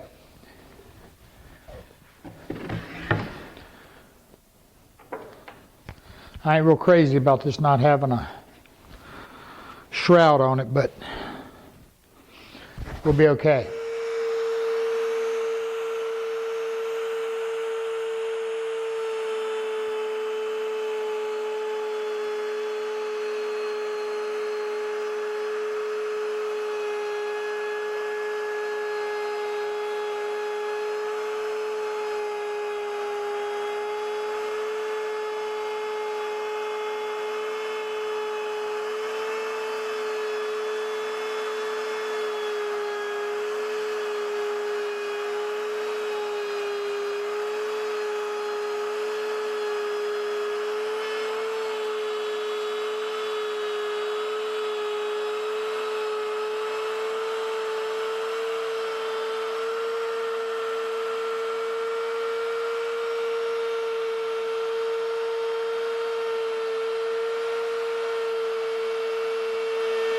What do you think, guys? 1 bead. Now the first thing you're going to notice is that there's a pretty good lip right here. That was pretty normal in doing it. And that's when we ran it, we actually ran a PCMDF and whatever, and what we did was adjusted our depth as we went. But I'm going to emphasize again that this is a situation where what you're doing is setting it up to hand finish it. You know, this is just taking the place of a ton of hand planing and everything else. Let's come back and look at ways to clean that up. All right, guys, finishing her up. These are called tadpoles or profile sanders, little rubber. I've showed them to you, I think. Other stuff. Sands my cove. Little guy right here sands my bead. Or, you know, you can get a little bit more traditional and take you a scratch bead and scratch them. That's kind of fun to do. You want to keep your bead nice and crisp and round. Now, common sense would say that in this case, we may have needed to be a little deeper here, gone a little, but that's okay. What I used in the radiuses on these is a spoon plane. Exactly what it implies. Looks like a spoon. And all I did to take this edge down was just simply get in here and just radius it down.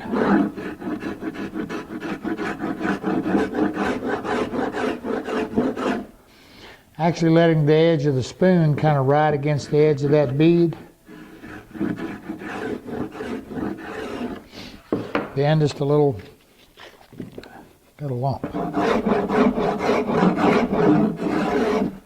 Then I could sand it, take a gooseneck scraper, scrape it. Cleaned up pretty quick, actually. You can see here, not bad at all. And taking your gooseneck and getting in here, scraping it good, a little sanding, again the tools. That's how we made them. And I'm going to say this again. The reason I wanted to show you this was because this is one of those things that even when you see guys out here in books and everything else, they just kind of zip through the, they use the term, says, well, okay, make your crown molding, and then they'll say something about, either have it made or, this or that. They never really get into it. And the reason for that is that most of them are done with big, huge shaper bits. And of course you can do that, but that's pretty pricey. In this case, now this wasn't cheap to do because, we used a lot of different tools, but it's doable.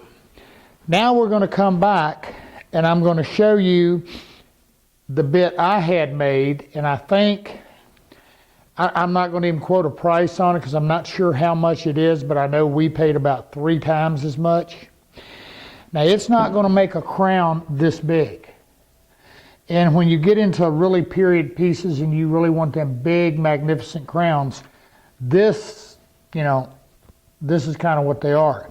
But again, this bead was the biggest thing here. Because the other thing we could have done this in a stack. And what am I talking about? We'll come back and I'm going to show you that a little later. But this is how it did. Now we're going to come back, and what we're going to do is look at my big bit, and then you can look at it, and just so you know.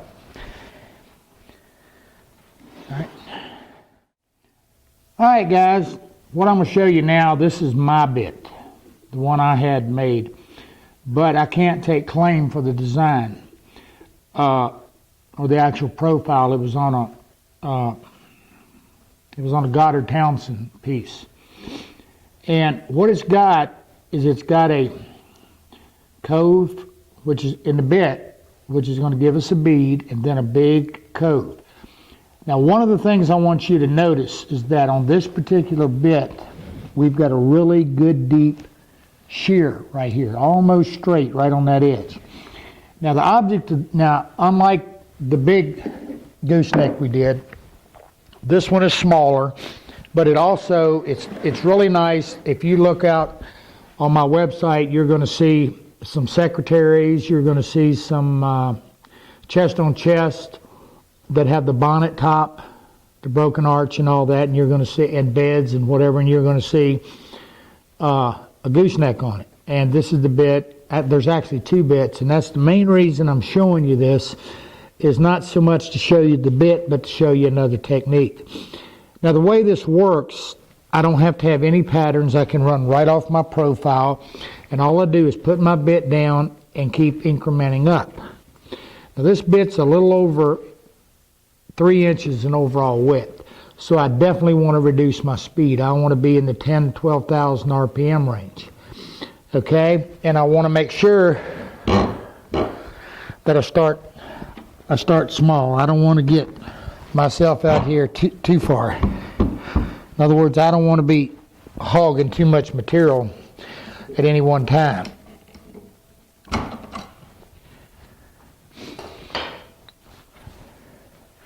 So all we're going to do is just keep running.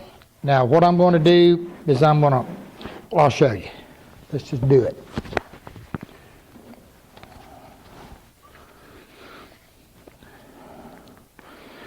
Now you notice I don't have an insert because I don't have any big enough. Right,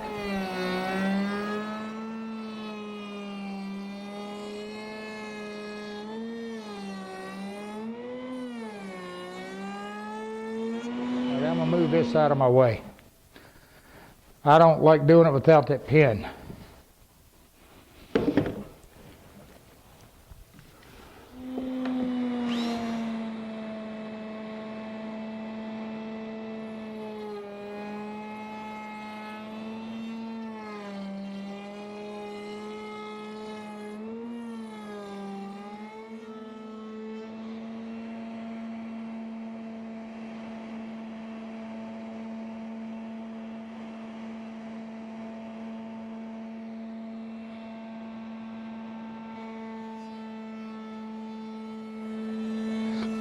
All right, guys, here's what I wanted you to get in this.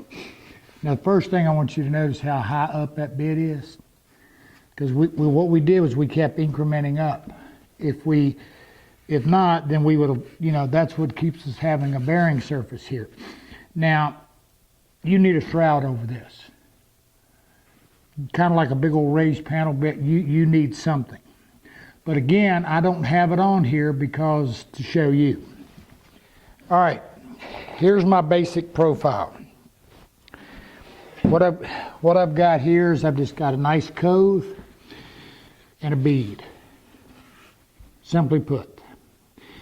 Now we're going to come back and see how to finish this baby out. All right, guys, step 2. Now, this bit I had made at the same time I had the big one. Basically, sort of like an OG. I've got a step, what will be a bead, another step, and a cove. Now this bearing, because of this shear wall, remember me showing you on the bit, I pointed out that straight shear? That's because now this will give me an index point to reference from. Let's take a look at it.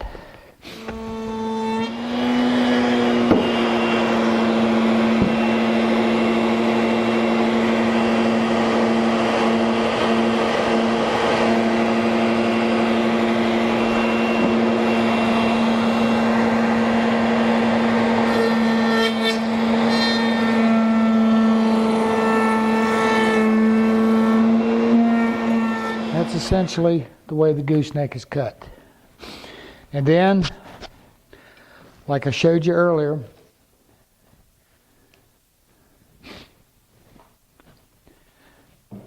there's also, now you can cut this a little deeper, but then I just come along and I add about that 1/4 inch,